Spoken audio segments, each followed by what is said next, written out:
नमस्कार, आपल्या सर्वांचं सहर्ष स्वागत। आपल्यासोबत आहेत राष्ट्रीय मिल मजदूर संघाचे उपाध्यक्ष बजरंग चव्हाण काका आणि राष्ट्रीय मिल मजदूर संघाचे खजिनदार निवृत्ती देसाई काका। नमस्कार, आपलं स्वागत आहे। की आजच्या सभेमध्ये तुम्ही गिरणी कामगारांच्या नेतृत्वाच्या वतीने इथे आलात आणि तुम्ही तिखट टीका केलेली आहे राज्य सरकारवरती।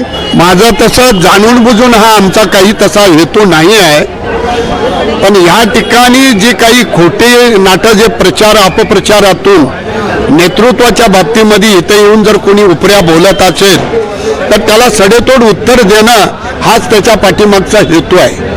की जो नंदू पारकर यांनी येऊन इथं जे आमच्या जनरल सेक्रेटरी आणि आदरणीय आमचे नेते संघटनेचे अध्यक्ष आमदार सचिन भाऊंच्या बाबतीत असा जर कोणी अनउद्गार काढेल आणि काही लोकांची उचाबूल करण्याचा प्रयत्न करेल तर त्यासाठी आम्हाला आज या ठिकाणी एक नेतृत्वाच्या विचारधारेला समजून तो आम्ही त्यांचा अपमान झालेला आम्हाला सहन होणार नाही त्याचं खोडण्याचं काम आम्ही या ठिकाणी केलेलं आहे। तो समोरचा किती लबाड बोलतो कामगारात हे सिद्ध झालेलं आहे। नेमकं काय चाललंय सरकारचं? सरकार शेलू आणि वांगणीला जी घरं देणार आहेत तो कशा पद्धतीचा नियम होता? तो तत्कालीन मुख्यमंत्री एकनाथराव शिंदे यांनी रद्द केला। नाही, तो म्हणजे अतिशय कामगार दृष्टिकोनातून अतिशय घातक होता। तो कसा घातक होता?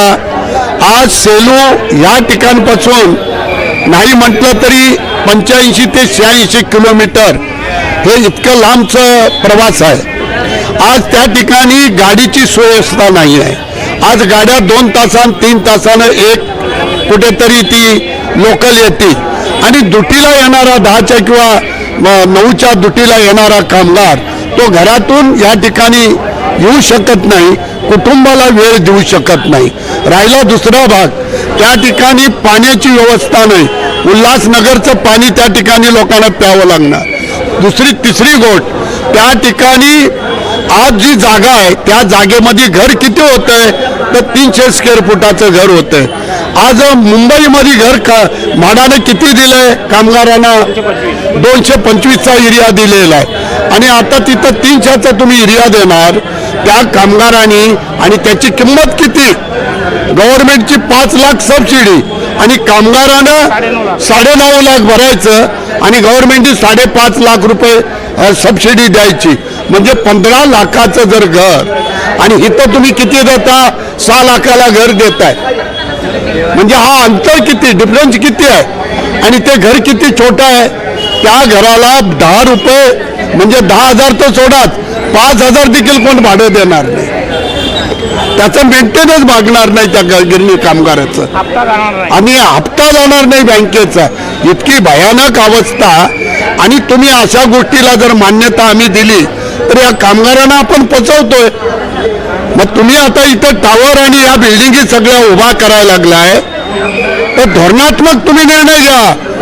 आज आमच्याकडे जागा आहे, आमचं नेतृत्व जागा सुचवलेत। अश्विन गुप्ताच्या समोर आमच्या नेतृत्वानं सांगितलेलं आहे सचिन भाऊने, ही जागा कुठे कुठे घरासाठी मिळू शकते मुंबईत आणि हा मराठी माणूस इथं का स्थलांतरित झाला नाही पाहिजे। आणि आम्ही लोकांनी आता ठरवले 14-15 संघटनेच्या सर्व नेतृत्वानं की आपण कुठल्याही परिस्थितीत भाऊंच्या नेतृत्वाखाली या मुंबई शहरात 100% घरं घ्यायची। तोपर्यंत शेवटच्या गिरणी कामगाराला घर मिळत नाही तोपर्यंत हा लढा थांबणार नाही। गिरणी कामगारांना घरं देतील ही जी आशा आहे ती पूर्णत्वास जाईल हे येणाऱ्या काही काळात आपल्याला पाहायला मिळेलच। वरळी सेंचुरी मेल येथून कॅमेरामन प्रथमेश म्हात्रे सहित रिपोर्टर दिनेश मराठे, मुंबई। धन्यवाद।